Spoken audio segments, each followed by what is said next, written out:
You hear that? That's the sound of a fried chicken sandwich so good, it will ruin every other chicken sandwich for you. And that's its sidekick, a rich, spicy, and impossibly creamy buffalo mac and cheese. Hi, I'm Laura. Welcome back to Dinner and Aside, where my sister Angie and I help you elevate your cooking and find delicious dinners you'll love. Today, we're making the crispiest, juiciest chicken sandwich you will ever make at home. I make this sandwich as often as I think I can get away with it. I've made it for my friends and they all have said it's better than any restaurant chicken sandwich they've had. I'm gonna take that as a sign that we're on to something here. I have to admit, I have struggled to get the fried chicken batter just right to get that lovely, crispy outside. You probably have too. And it's the thing that takes a chicken sandwich from okay to wow. And it's really just a technique. It's not that hard to learn. So we're gonna teach you how to do it today. All right, let's talk about the star of the show, the chicken. The difference between an okay chicken sandwich and a mind-blowing one starts with the chicken.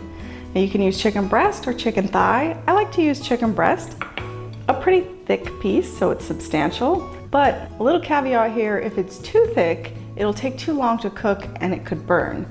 So it needs to be just the right size. It also needs to be an even thickness, so you can pound it a little bit if necessary, just to even it out. In this bowl, I'm combining the holy trinity of tenderizing, buttermilk, and pickle juice. This isn't just for show, there is a reason for this. There's some science behind it. The buttermilk has an enzyme that helps to tenderize the chicken, and the pickle juice acts as a brine that pushes flavor deep into the chicken, makes it nice and juicy and flavorful. These two things will add tons of complexity to your chicken. Into the marinade they go. Make sure every piece is totally submerged. All right, cover that up and put that in the fridge for at least 2 hours or overnight. Overnight is always better. This is where the magic happens, so don't cut it short. Just before you're ready to make up your chicken, you can get your batter ready. I have some all-purpose flour in this bowl, and to that we're adding salt, garlic powder, eggs, and sparkling water. Whisk that all together.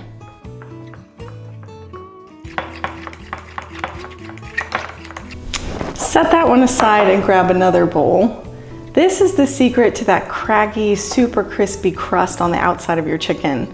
This is just flour, salt and pepper, onion powder, paprika, and mustard powder.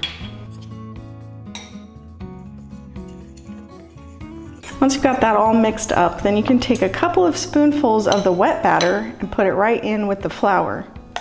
This is what's gonna create those little bits that are gonna stick well to the chicken and make the crunchies. Just stir it up a little bit with your fork. So kind of mix it up with your hands a little. Now is a great time to get started on the side dish, so let's check in with Angie. My son Jevin loves mac and cheese, and because of that, I think I've probably made just about every possible combo. But this one is definitely one of our favorites. It just has so much flavor. And actually, this could probably be a main course all on its own. First, we need to cook the pasta. I'm using a cavatappi pasta. These little corkscrews were engineered to hold cheese sauce. We're also gonna cook them a few minutes less than the package directs, just because they're gonna finish cooking in the oven. While I'm here, I'm gonna grab my bowl of melted butter out of the microwave. I have a tablespoon of melted butter here, and I'm gonna add in the Frank's Red Hot Sauce. We're just gonna combine this for later, so just stir it up and get it all mixed. You could heat this in a saucepan if that's easier for you. I just think the microwave is faster.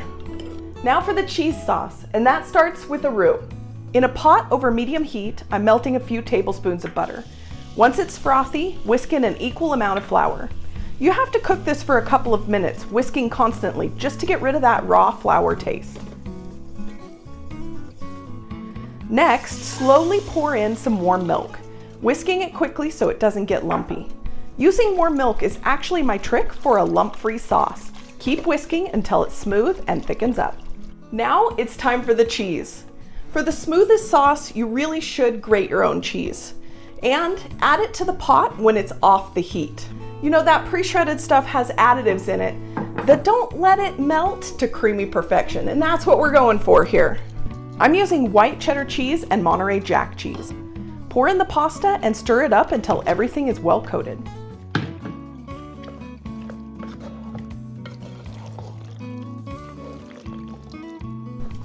Now you can just pour all of this into your baking dish. Oh, look how creamy it is. This is gonna be amazing. Then we're gonna grab that buffalo sauce that we mixed up earlier, and we're gonna pour about half of that right on top.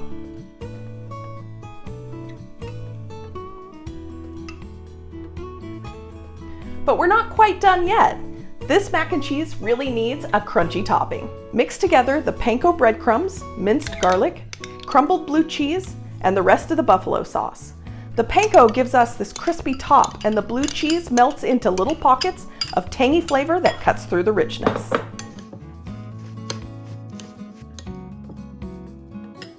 Sprinkle it all over the top. You want to get the whole top covered. When that's done, it goes into the oven at 400 degrees Fahrenheit for about 25 minutes. While it's cooking, that's the perfect time to fry the chicken. Laura, are you ready over there? Yep, I'm ready. I'm just gonna get this induction cooktop ready to go. I started using this ChangBERT stainless steel cooktop because back here it can get really dark in my kitchen and you can't see the food quite as well. With this induction burner, I can cook right here and you can watch all the action.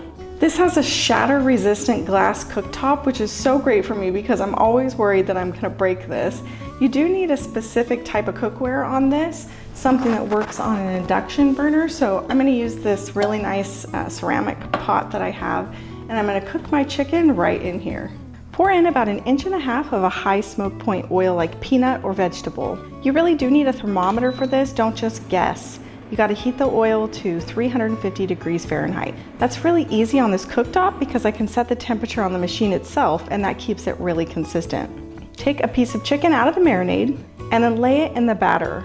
Really move it around in there so that it gets all coated. Shake off the excess and then put it in the craggy flour mixture. Press it down so you can get as much stuck to it as possible. All right, the oil's ready. Let's get the chicken in. So gently set the chicken in the oil away from you. Nice. Hear that sizzle? That's the sound of success. I recommend frying these in batches of 2. If you're making 4 sandwiches, just put 2 in at once so that it's not overcrowded. This is gonna help it really crisp up and not get too brown around the edges. So you wanna keep an eye on these because they can darken really fast. So you wanna make sure that you keep your temperature between 300 and 325 so that it doesn't cook too fast. We need the inside to cook first. I really love how well the induction burner does for this because you can set the temperature for exactly what you want and that keeps it at just the right temperature. You're gonna just check it one more time. This is perfect. So we're just gonna maintain that while this continues to cook. We're gonna do about 3 to 4 minutes per side. You want the internal temperature to reach 165 degrees and you want the outside to be perfectly golden brown. When it's done, and this is crucial, put it on a wire rack, never directly on the paper towels. A wire rack lets the air circulate and it keeps the bottom just as crispy as the top. Just look at that crust. That's exactly what we want. And I'm gonna put a little flake salt on here to give it a little seasoning. All right, I'm gonna let the chicken rest here just for a little bit, and when the side dish is ready, we can build our sandwiches. Perfect timing. The mac and cheese is done. I'm gonna pull it out of the oven. Look at that. It's golden on top. Those breadcrumbs will add maximum crunch. I'm gonna plate some up so I can give it a try. I can't wait. Oh wow. The cheese sauce is so creamy and rich, but the zing from the buffalo sauce and those little bits of blue cheese really bring it all together. This is gonna go really great with our sandwiches. I guess we better get these sandwiches plated before you eat all the mac and cheese. Grab your bun, slather on some mayo and some shredded lettuce, then place that magnificent crispy chicken right on top. Add a few pickles. Yep, that's pretty perfect.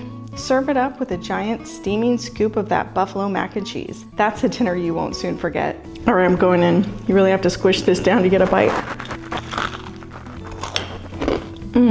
It's super crunchy, but then you get that juicy chicken on the inside. The marinade's definitely doing its job there. You can taste the mayo, the crispy lettuce, the pickles, and the bun holds it all together. It's phenomenal. The full detailed recipe is down below in the description box, so you can make this masterpiece for yourself. If you want more quick but fantastic dinner recipes, check the playlist right here and find your next recipe.